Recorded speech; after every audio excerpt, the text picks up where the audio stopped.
Police స్టేషన్కు వెళ్ళినప్పుడు ఏదైనా కంప్లైంట్ ఇస్తున్న సమయంలో కానివ్వండి, లేదు అనుకుంటే పోలీసులు ఎవరైనా మనల్ని ప్రశ్నిస్తున్న సమయంలో కానివ్వండి, అలాంటి సమయంలో మీరు ఖచ్చితంగా మీ మొబైల్లో కెమెరా ఆన్ చేసి ఫొటోస్ కానివ్వండి, వీడియోస్ కానివ్వండి రికార్డ్ చేసుకోవడానికి మీకు అన్ని రకాల రైట్స్ ఉన్నాయి.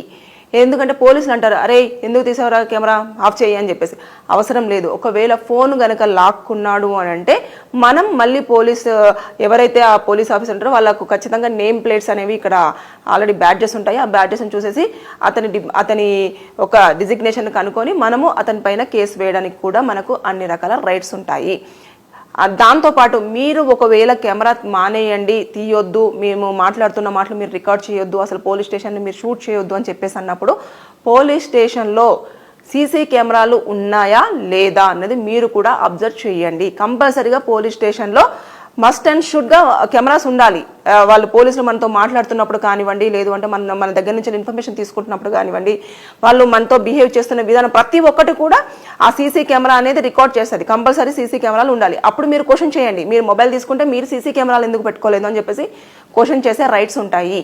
మేడం మీరు బాగానే చెప్తున్నారు కూర్చొని, అక్కడ పోలీస్ స్టేషన్కి వెళ్ళిన తర్వాత సీన్ అంతా రివర్స్లో ఉంటుంది, వాళ్ళు ఖచ్చితంగా మమ్మల్ని కొడతారు అంటే వారికి కొట్టే రైట్స్ కానివ్వండి, మిమ్మల్ని ఒరై రారా పోరా అని పిలిచే రైట్స్ కూడా లేవు. కొంతమంది అయితే ఇంకా నేను ఆ మాట చెప్పలేను కానీ అలాంటి దుర్భాషలు కూడా యూజ్ చేస్తూ ఉంటారు. వాటిని మీరు రికార్డ్ చేసుకొని మీరు కనుక కోర్టులో ప్రొడ్యూస్ చేసినట్టయితే ఆ పోలీస్ ఆఫీసర్ యొక్క ఉద్యోగం పోయే అవకాశం ఉంది కంపల్సరిగా. ఎందుకంటే చాలా కాన్స్టిట్యూషన్లో చాలా వరకు ఒక నార్మల్ పర్సన్ని ఎలా రెస్పెక్ట్ చేయాలి, పోలీసులు వారితో ఎలా బిహేవ్ చేయాలి అనేది చాలా స్పష్టంగా చాలా క్లియర్గా మెన్షన్ చేయడం జరిగింది.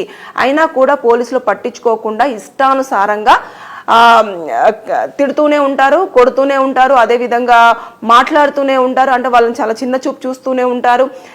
ఇలాంటివన్నీ కూడా ఇంకా ఇమీడియట్గా తప్పు ఎటువైపు ఉంది ఎటువైపు లేదు అని తెలుసుకోకుండా పోలీసులు ఇలా బిహేవ్ చేస్తున్నారు అని చాలామంది నాకు చెప్తున్నారు. పోలీసుల విషయంలో మేము ఇలా అవుతుంది మేడం, ఇలా చేస్తున్నారు మేడం అని చెప్పేసి. ఇంకొకటి, పోలీస్ స్టేషన్లో ఇలా కెమెరాస్ విషయంలో ఇలా ఉంటే ఎప్పుడైనా పోలీస్ స్టేషన్ నుంచి వెళ్ళి పోలీసులు ఎవరైనా సరే మిమ్మల్ని మీ పేరు మీద ఇలా ఒక కేసు ఫైల్ అయింది, మీరు అర్జెంటుగా రండి స్టేషన్కి అని చెప్పేసి పిలిచారనుకోండి, గబాళ్ళ పరిగెత్తుకుంటూ వెళ్ళకండి.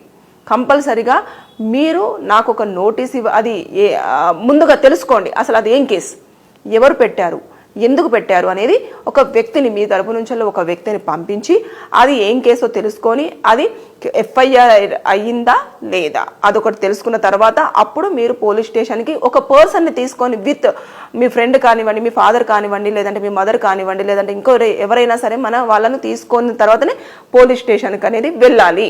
ఎఫ్ఐఆర్ కాలేదు అంటే, ఒకవేళ ఎఫ్ఐఆర్ అయ్యింది అని అంటే మాత్రం ఎట్టి పరిస్థితుల్లో మీరు ఏ పేరు మీద, ఏ బేస్ మీద, దేనికోసం, ఏ దాని ప్రకారంగా ఎఫ్ఐఆర్ చేశారు అనేది పూర్తి స్థాయిలో తెలుసుకున్న తర్వాతనే అప్పుడు నోటీస్ ఇవ్వమని చెప్పండి. నాకు అది 7 years బిలో ప్రిజన్మెంట్స్ ఉంటేనే మీరు తీసుకోవాల్సి ఉంటుంది. అంటే జైలు శిక్ష ఒక 7 సంవత్సరాల లోపు ఉన్న వాటికి మాత్రమే స్టేషన్ బెయిల్ అంటారు మీరు, అలాంటిది ఇవ్వడం జరుగుతుంది. సిఆర్పిసి 41A కింద నోటీస్ ఇస్తారు. నోటీసుని తీసుకున్న తర్వాతనే మీరు ఆ పోలీస్ స్టేషన్కి అనేది వెళ్ళండి. అంతేగాని వెళ్ళిన తర్వాత అక్కడ ఒకవేళ ఎఫ్ఐఆర్ అయ్యింది ఉంటే మిమ్మల్ని ఇమీడియట్గా వాళ్ళ ఆధీనంలోకి తీసేసుకొని కోర్టులో ప్రొడ్యూస్ చేస్తే రిమాండ్కి పంపించడం అనేది జరుగుతూ ఉంటుంది. అంటే అక్కడ ఏం జరిగింది ఏంటి అనేది తెలుసుకునే లోపే ఇదంతా కూడా జరిగిపోయే అవకాశాలు ఉంటాయి. కొన్నిసార్లు పోలీసులు కూడా చేసుకునే సందర్భాలు కూడా చూస్తూ ఉంటాం. అవి బయటికి రావు కానీ చాలా వరకు చేస్తూ ఉంటారు.